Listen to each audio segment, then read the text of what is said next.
Ah, le Concorde. Attends, c'est pas un Concorde ça.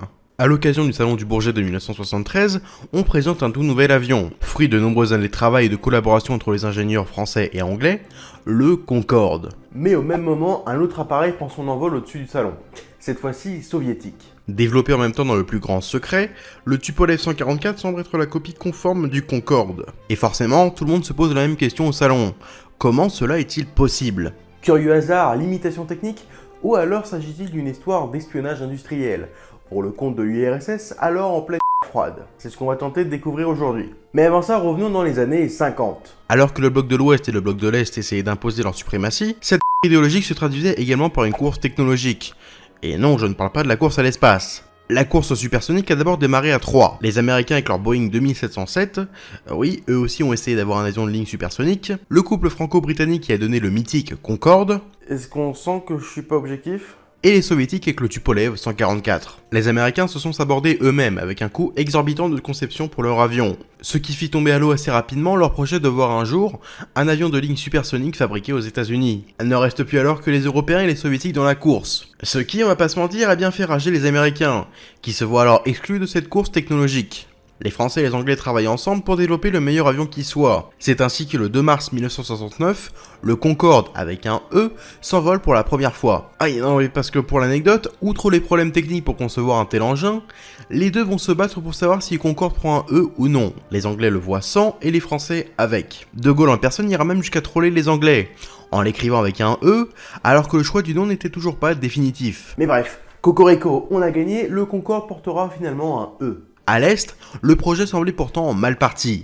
Le Tupolev 144 est conçu avec du matériel plutôt archaïque, là où le Concorde disposait de moteurs Rolls-Royce dernier cri, et pour la première fois de commandes totalement électroniques. Le Tupolev serait équipé lui de moteurs nécessitant une consommation de carburant absolument folle, et durant tout le vol. Et pourtant, 2 mois avant le Concorde, le Tupolev 144 décolle et franchit même le mur du son alors que son rival européen n'a toujours pas pris son envol. Il est également un tout petit peu plus rapide que le Concorde, les deux volant tout de même au-dessus de Mach 2, soit 2 fois la vitesse du son, soit donc en vitesse de croisière environ 2200 km/h. Alors dit comme ça c'est bien, mais cette avance prise sur les Européens, au final c'est pas vraiment bon signe. En fait, celui qui va alors être surnommé le Concorde Ski est avant tout un outil de propagande pour le régime.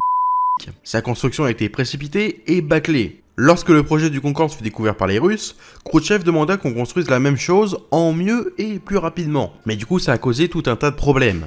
Déjà l'avion était beaucoup trop lourd, pour décoller c'était problématique, mais également pour atterrir. Les premiers modèles étaient même équipés de parachutes qui se déployaient à l'atterrissage, ce qui fut un peu corrigé avec l'ajout de ces petits ailerons appelés plans canards pour améliorer la manœuvrabilité à faible vitesse. Et autre comparaison avec le Concorde, le bruit. Alors oui, le Concorde n'était clairement pas l'avion le plus silencieux, mais dans l'habitacle, c'était assez calme. Surtout comparé au Tupolev où on raconte que les passagers devaient s'échanger des mots écrits sur papier pour pouvoir communiquer entre eux, tellement le bruit était présent. Et outre ces problèmes de confort, le Tupolev 144 n'était pas très écolo. Sa consommation de carburant était telle qu'il était impossible pour lui de relier les deux bouts de la Russie sans ravitaillement. Et avec une conception aussi bâclée, un drame était inévitable. Revenons au salon du Bourget de 1973. Cette année-là, les sont présents et espèrent bien faire parler de leur Tupolev et coiffer au poteau les Européens. Et pour ce qui est de faire parler d'eux, ils ont réussi. Le Concorde et le Tupolev 144 sont côte-côte, ils vont voler sur 2 jours devant près de 300 000 personnes. Alors qu'ils font plusieurs manœuvres, les pilotes du Tupolev perdent le contrôle de l'avion. Il part en vrille et commence à se désintégrer avant de s'écraser sur Goussainville, juste à côté du Bourget.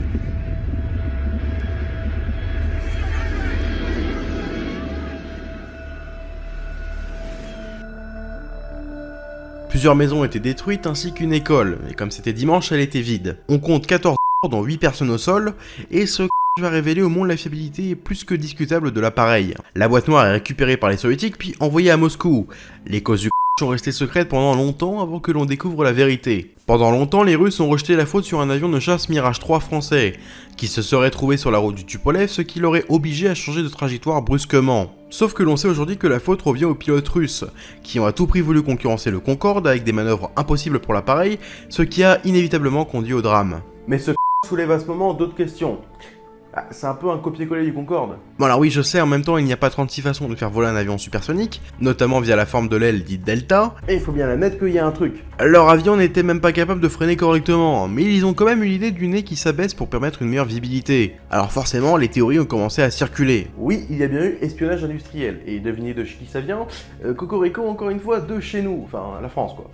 Et je sais pas s'il faut s'en vanter. En 1965, Sergei Pavlov, directeur du bureau parisien d'Aeroflot, la plus grosse compagnie aérienne russe, est arrêté en possession des plans du Concorde. Un autre ingénieur français d'origine russe, travaillant pour le programme Concorde en France, Sergei Fabio, était en fait un agent du Mais avec des moyens limités et même avec les plans du Concorde, les Russes n'ont jamais réussi à égaler le bel oiseau blanc. Aeroflot n'a produit au total que 8 Tupolev 144, avec une seule ligne commerciale entre Moscou et Almaty au Kazakhstan, tandis que le Concorde lui reliait de grandes villes partout dans le monde, détenant même le record du Paris-New York le plus court d'une durée de 2 heures, 59 minutes et 40 secondes, alors qu'aujourd'hui il faut environ 7 heures à un avion traditionnel subsonique. Le Concorde Ski connaîtra également d'autres L'avion n'était pas sûr et était un gouffre financier pour l'URSS, ce qui conduisit Aeroflot à cesser les vols commerciaux pour du transport de fret.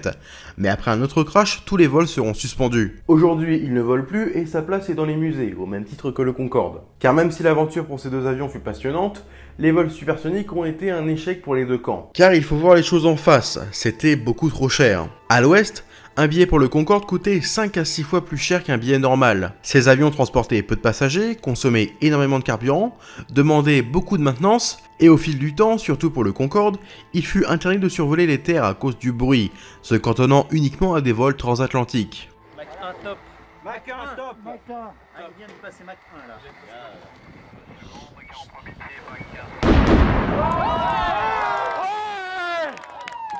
Malgré ces incroyables prouesses technologiques, les vols supersoniques ont été un gouffre financier, ne parvenant pas à être rentabilisés. Les vols commerciaux du Tupolev 144 furent stoppés dès 1978, seulement 10 ans après son premier vol. Mais il continua encore à transporter de la marchandise jusqu'en 1999. Et même si le Concorde a duré beaucoup plus longtemps, le crash de Gonesse en 2000, qui tue 113 personnes, entacha grandement l'image du Concorde. Et ainsi, l'oiseau blanc fit son tout dernier vol le 26 novembre 2003.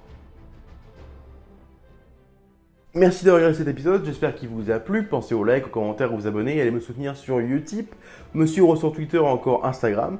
Et moi, je vous donne rendez-vous dans de prochains épisodes.